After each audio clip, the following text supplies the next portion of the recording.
जो मैं आपके सामने खड़ी हूँ, आज मैंने अपनी लाइफ में बहुत संघर्ष किया।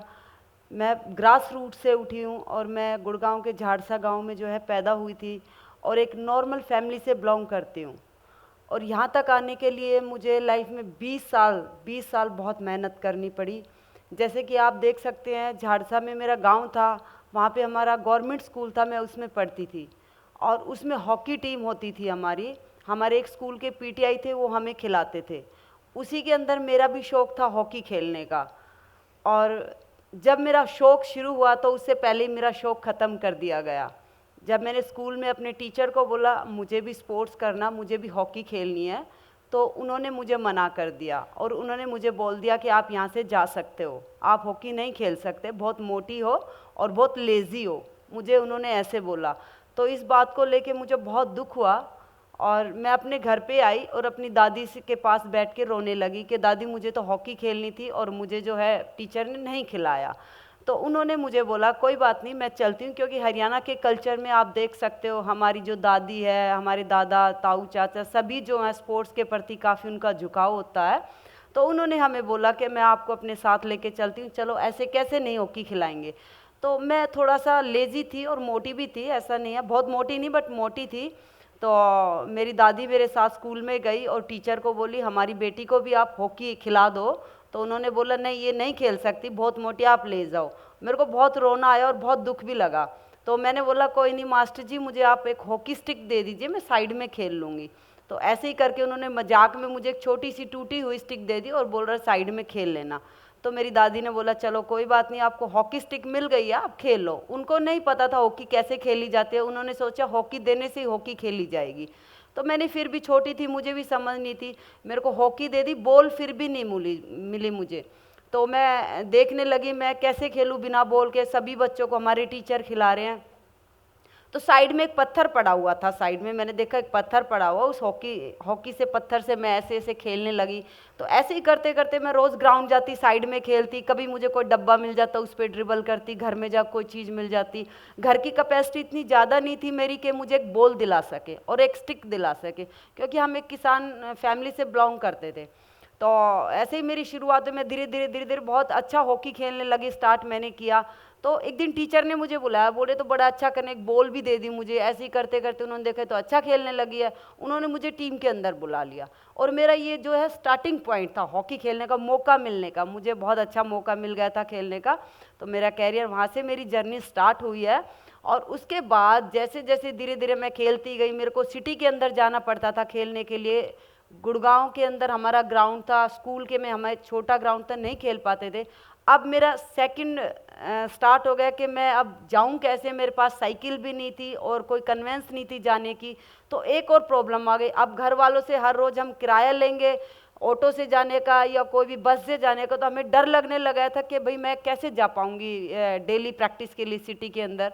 तो मैं जाके लिफ्ट लेके जाती, ऐसे धीरे धीरे मैंने स्टार्ट किया सिटी के अंदर जाना। कभी किराया 5 रुपये 10 रुपये मिल जाता था, तो उसका हम लोग सोचते थे कुछ डाइट के अंदर ले ले, जूस मिल जाता था उस टाइम, गन्ने का जूस बड़ा सस्ता होता था हमारे गांव के एरिया में, वो मैं पी लेती थी। मैं किराया नहीं लगाती थी, मैं उसको पी लेती थी, क्योंकि मुझे पता था मैं जूस पीऊँगी तभी ताकत आएगी। दूध तो घर में होता था लेकिन और भी कुछ चीज़ें प्लेयर्स को चाहिए होती हैं। तो ऐसे ही करते करते मैं धीरे धीरे मैं प्लेयर खेलने लगी। वहाँ पे हमारे पीटीआई ने मेरे को चांस दिया, छोटे लेवल पे खेलती गई। और वो बहुत पिटाई भी करते थे, उस टाइम मेरी पिटाई करते थे कि आप गलत करते। तो मैं सोचती शायद वो मुझसे जेलसी करते हैं, ऐसा मैंने सोचा था। लेकिन टीचर कभी जेलसी नहीं करते, मैं आपको आज बताना चाहूँगी, सभी बच्चों को भी बताना चाहूँगी, टीचर कभी जेलसी नहीं करते। वो मुझे बहुत ऊपर तक लेके जाना चाहते थे। तो उन्होंने मुझे बहुत पीटा कि ऐसे प्लेयर बनते हैं, ऐसे करते हैं, ये करते करते मैं जैसे ही नेशनल में गई। और वो मेरे कैरियर का बहुत अच्छा मैच था। दिल्ली में हमारा नेशनल हुआ और हरियाणा टीम बनी, हरियाणा टीम में मैं सेलेक्ट हुई और मुझे मौका मिला प्रूफ करने का। और मैं सबसे छोटी लड़की थी, 8th क्लास में थी, और मुझे नेशनल में खेलने का मौका मिला और वहीं से मुझे इंडिया कैंप के लिए बुला लिया गया। और ये मेरी बहुत बड़ी अचीवमेंट्स थी। तो मैंने घर में जाके बोला मेरे को ऐसे ऐसे सिलेक्शन मिल गई और घर वाले खुश हो गए। लेकिन इससे ही घर वालों को नहीं पता था इंडिया क्या होता, उस टाइम इतने पढ़े लिखे नहीं थे। और हरियाणा में गाँव के एरिया में आप जानते हो, लोगों को स्पोर्ट्स तो करवाना जानते थे लेकिन उनको ये नहीं पता था इंडिया के लिए आप सेलेक्ट हो गई या क्या हो गई। तो खेलते खेलते मेरा नेशनल कैंप में सेलेक्ट हो गया और हमारी टीम को उस टाइम मलेशिया जाना था जूनियर एशिया कप के लिए, और वहाँ के लिए मैं सेलेक्ट हो गई। और मेरे को बड़ी खुशी हुई भाई, इंडिया टीम के लिए मैं सेलेक्ट हुई, गांव वालों को भी काफ़ी खुशी हुई। और वहाँ मैं खेल के आई तो मुझे एशिया कप में टूर्नामेंट की बेस्ट प्लेयर का अवार्ड मिला। और मुझे खुद 9th क्लास में इतनी बड़ी अचीवमेंट्स मेरे को मिल गई, तो उससे मुझे थोड़ा मोटिवेशन मिला। मेरे गांव की लड़कियां जो और भी खेलती थी उनको बहुत मोटिवेशन मिला कि भाई तुमने जो कर दिखाया है जो हम नहीं कर पाए। और आप यकीन करेंगे मेरे को बाहर रखते हुए ऐसा मैंने अचीव किया। लेकिन मेरा सपना था, मेरी सोच थी मैं इंडिया टीम के लिए खेलूँ और कैप्टन बनूँ। तो ऐसे ही आई मैं, जैसे एशिया कप में मेडल मिला, मेरी टीम को ब्राउन्स मेडल मिला, लेकिन मेरे को टूर्नामेंट की बेस्ट प्लेयर का अवार्ड मिला। तो गांव वालों ने बड़ा सम्मान दिया मुझे। और सम्मान मिलने के बाद जैसे ही मैं घर आई, आज से 20-25 साल पहले हमारे गांव में इतना लड़कियों को अलाउ नहीं करते थे, हरियाणा के अंदर खासकर लड़कियों को इतना ज़्यादा आगे तक नहीं भेजते थे।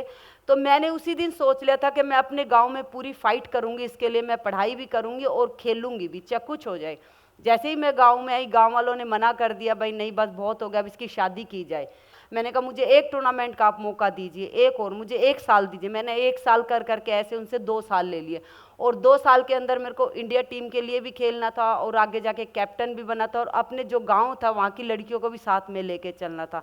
तो उसी सोच ने जो है मेरे को सीनियर टीम में पहुँचा दिया। सीनियर टीम में मैं सेलेक्ट हुई। सीनियर टीम में जाने के बाद मुझे जो है मैं बहुत अच्छा खेलने लगी। हमारे एक कोच थे महाराजा किशन कौशिक, जो आज इस दुनिया में नहीं है। उन्होंने हम लोग को तराशा और हम लोग को टीम में जगह दी। और एक मैं अकेली ही लड़की उस गांव से सिलेक्ट हुई थी जो इंडिया टीम के लिए। और उस टाइम जैसे ही मैं खेलती गई, इंडिया टीम के लिए सिलेक्ट होती गई। जैसे 98 आया एशियाड, जब हमारा एशियन गेम्स होता है, मैं उसमें कैप्टन बनी। और मुझे मेरा वो बहुत मतलब बड़ा ड्रीम था, बहुत बड़ा सपना था कि मैं कैप्टन बन गई। और मैंने टीम को लीड किया और मेरी टीम ने सिल्वर मेडल लिया। और मैं टूर्नामेंट की वहाँ पे टॉप स्कोरर रही। और आने के बाद मुझे जो है अर्जुन पुरस्कार मिला। और मेरे लिए ज़िंदगी का सबसे बड़ा सपना था जो मैं चाहती थी। लेकिन अभी मेरा सपना ख़त्म नहीं होता, क्योंकि सपने हम बंद कर देंगे तो आगे बढ़ नहीं पाएंगे। ये मेरी सोच थी। मैंने अपने गांव की टीम को भी तैयार किया, हेल्प की, भाई इनको आगे निकालना। ऐसे करके मैंने उनको कोशिश की। मेरे गांव में काफ़ी जागरूकता आई, झाड़सा गांव में वहाँ की टीम भी बहुत अच्छी हो गई धीरे करते करते। उसके बाद 99 में मेरी शादी का दौर फिर शुरू हो गया। घर वालों को तो कुछ मतलब नहीं था और मुझे जॉब भी मिल गई थी, एयर इंडिया में मिल गई थी, एयर होस्टेस की जॉब भी दी थी। लेकिन मुझे अच्छी नहीं लगी, क्योंकि वो जॉब घर से बाहर थी। उस टाइम हम सोचते थे घर में ही जॉब मिले। फिर मैंने रेलवे ज्वाइन किया, रेलवे मेरे घर में ही जॉब मिल गई।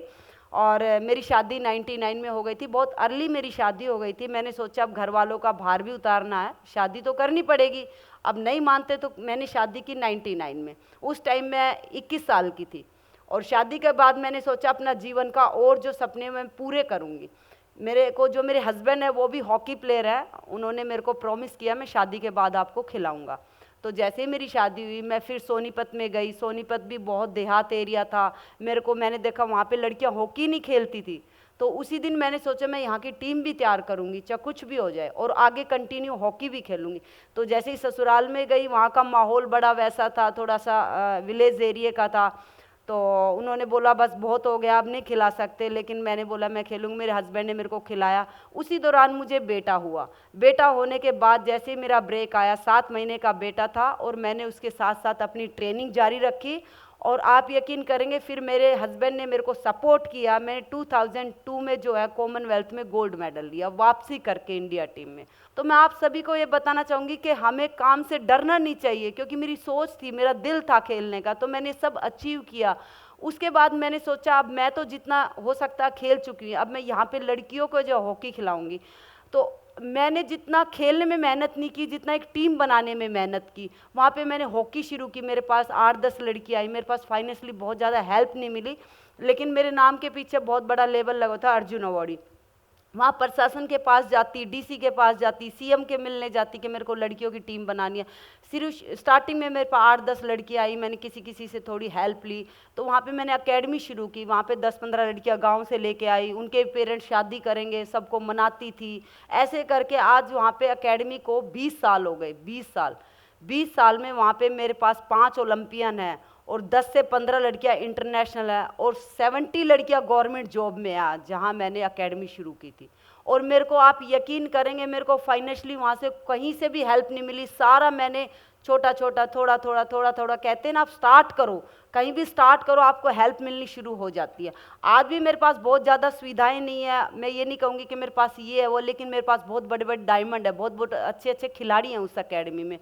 और आपको ये भी बताना चाहूँगी कि ये जो मैं आपको बात बता रही हूँ, मैं इसलिए बता रही हूँ कि कोई भी बच्चा या कोई भी लेडीज़ कोई ये ना समझे कि हम ये ना कर सकते। आजकल तो बच्चे कर लेते, और आप यकीन करेंगे आज ओलंपियन मेरे पास वो लड़कियां जिनकी मदर फैक्ट्रियों में काम करती थी या जिनकी मदर झाड़ू पोछे लगाती, आज वो ओलंपियन है। आज मैं उनको देखती हूँ, उनसे मिलने के लिए लोग तरसते हैं। तो मेरी सोच थी तो मैं ये कर पाई हूँ। तीसरा पड़ाव ये था कि मेरी जो जर्नी है वो 15-20 मिनट में मैंने आपको बता के ख़त्म कर दी, लेकिन ये जर्नी के लिए मुझे 20 से 30 साल लगे हैं। ये सबसे पहला पॉइंट है।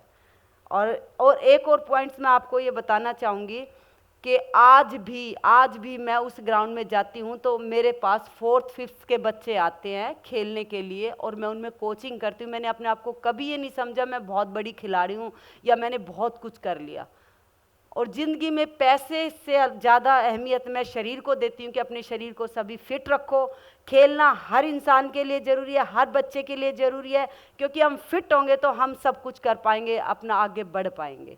तो हर बच्चे को स्पोर्ट्स करना चाहिए। आप सभी को भी यही बताऊंगी, अपनी फैमिली में अपने बच्चों को, या बच्चे सुन रहे होंगे उनको भी यही कहना चाहिए, आपको खेलना चाहिए। अगर जो सभी के एरिया में स्पोर्ट्स फील्ड हो जाएंगी तो हॉस्पिटल अपने आप बंद हो जाएंगे।